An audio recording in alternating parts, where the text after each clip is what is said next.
Hey guys, my name is Evan, and today I'm making a little video on how I use isopods in my boa constrictor collection. And I wanted to show you kind of an example of how I use them. And I want to make the distinction that I use isopods in my boa cages, but I don't do bioactive.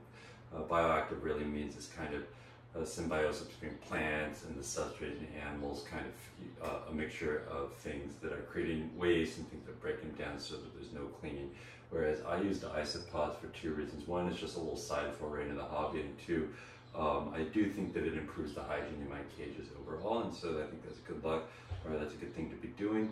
But essentially what I do in my racks, I keep animals on coconut substrate, and then in cages I keep them on paper, but I keep bins full of substrate that's humid hides in them. And I've been culturing isopods for almost a year now into these cages. It's working out really well. And so I want to give you an example of kind of what I have going on here. And this is, I'm going to take the camera off and just show you, because I can see in this bin. Let me see here. Hard to film this all by myself. But this is Connie, and Connie is a adult proven Guyana boa constrictor. She's deep in shed. I think she's going to shed in the next day or two, and I think that's probably a post-ovulation shed, so just if you're curious about her. But here is her humid hide box. This is not where she lives. She has a big 6 foot by 3 foot cage. But if you see in here, this is her humid hide box, and I don't know if you can see him running around in here. I'm just drying him up with something that's not my hand so I don't get smoked by her. But there are several hundred powder orange isopods running around in here. And usually what you'll find is that there's like a pocket of them, like where they live, and you'll kind of find it. But, oh, here we go. I don't know if you can see in here. But you get an example. And so in these humid hide boxes, I just start culturing isopods. And then in the racks where I have coconut, I also just add them to the whole cage. And kind of the advantage to this is you'll just see some hygiene improvements. For example, I know that if I have two snakes that both have a humid hide box in there, one of them doesn't have isopods and the other one does. Just the urine and ammonia smells much better, and I can get, overall, I think it creates better hygiene, and I can get longer out of my substrates, and I think it does in that way improve my maintenance routines. So I'm just gonna put her aside here and secure her so that I don't lose her. Excuse me. But I want to be clear here that this is supposed to make your life easier, not harder. And so what I'm doing here is very simple and very much something you could do and put into play at whatever scale you have. But I'm going to show you how I culture up and create these isopod colonies to add to my cages. And what I mean by culturing them up is usually when you buy isopods, you'll buy like a little deli cup full of them. There might be 10 or 20 of them in there. And what you don't really want to do is just dump them into your cage for two reasons. One, it's a really small number of them, and it's just, there's a lot of things that can go wrong. It's a less controlled environment, so you could just have them all die and then you just waste them. And the other reason is you want to always have a sterile culture to add into other cages or to replenish yourself. So you don't want to just take, you don't want to say, oh, this cage has isopods in it, I want to have cages, isopods in there, so I'm just going to scoop substrate from that cage and put in there. It's a biosecurity issue. So you should be culturing sterile isopod cultures, meaning that they are separate from reptile cages, so they are only isopods, so you can add them. I always have 1 or 2 colonies going, and I'm kicking off about 6 more colonies today, so I'll show you how to do that. And then in a couple months, I'll have plenty to add into cages. So what I have here, this is a sterile starter colony, so this is just from before. This is what's left over. I've never had reptile in here, but there's a few hundred isopods in here. I don't know if you can see that, but it essentially looks like that humid hide box, except for there's no reptile in here. So that's how that works. Other things you need, and when you start off, you can just buy for like $10. You can buy isopods. The 2 species I cultivate are dwarf whites, which are a more subterranean isopod. You'll find them underneath the substrate in more like soil-like pockets of the substrate.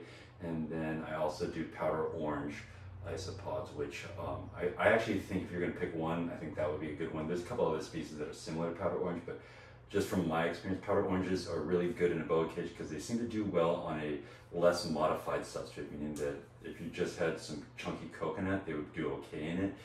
You to do best, you want to modify, but just chunky coconut would do okay. And if you're going to choose one, I would say powder orange. But if you wanted to do two, you could add dwarf whites as well, because they kind of they occupy different niches within that environment. The powder orange is the one that you'll see running all over the place and stuff like that. So this is me cultivating powder oranges. You need a secondary container. I just use snap latching boxes. Go ahead and put quite a few air holes in them. More is more with the air holes, in my opinion, with most things reptile. I think that's something I don't agree with. Is that like super tight, limited ventilation. This isn't 100% necessary. These are water beads. There's those gel crystals that retain water, and I put a layer of those on the bottom of these containers. And it kind of helps buffer the moisture. So this is enough for 6 colonies. So careful, they bounce everywhere like super beads, and they'll make you mad if they go on the floor. But I just put like, I don't know, cover 25% of the floor of that container with beads. And then for your isopods to do best, you want to modify your coconut substrate, because they do better in something that the texture is a little more soil-like. And also there are other things that you can add to the substrate that will help them do really well. So this is a modified coconut blend. This is actually kind of what I now use in my humid high box as well, although I've had success just putting them on straight coconut chunks as well. What this is predominantly coconut chunks, you know, big coconut chunks. A mixture of coconut coir, the fine, you know, coffee ground kind of texture. Coconut, there's some peat moss in here, there's some organic topsoil in here, and there are some hardwood leaves, dead hardwood leaves that I've gotten from a safe place where I knew that there was no spraying. And so what I do in the fall is I'll take a big plastic trash can, I'll fill it full of dry, clean leaves, and I'll stick a weed whacker in there, and I'll kind of process them down like a blender until they're like more fine. Keep adding more leaves and leaves, and then you'll get a big heavy bag of leaf mulch that you add to that. And that's actually part of the food, is part of what the isopods eat. Adding things like a true organic topsoil to it, it has little micronutrients in it and silica, which is important for them for their exoskeletons. And then there's just a couple other things that I add in here, which would be I add a little bit of active carbon, a little bit of oyster shell for calcium, because calcium is also another form of source. You can look up online. This is it's meant to be easy, guys, easy and cheap. So this is kind of what I have available to me. But this, to cultivate up some powder oranges, put in a few inches. If they're dwarf whites, I put in like 6 inches, because they tend to occupy above or below ground more, but this seems about right for the powder oranges. Real simple. So beads on the bottom, that modified mixture on top. You can look up online, there's a lot of different recipes for a modified mixture. And then I just wet it. Don't over wet it. One of the bigger troubles I had initially was I just made these things soaking wet, and it didn't work out so good for me. But that's about that. And then other than that, you just kind of stir up your starter colony so that you get a good number in there.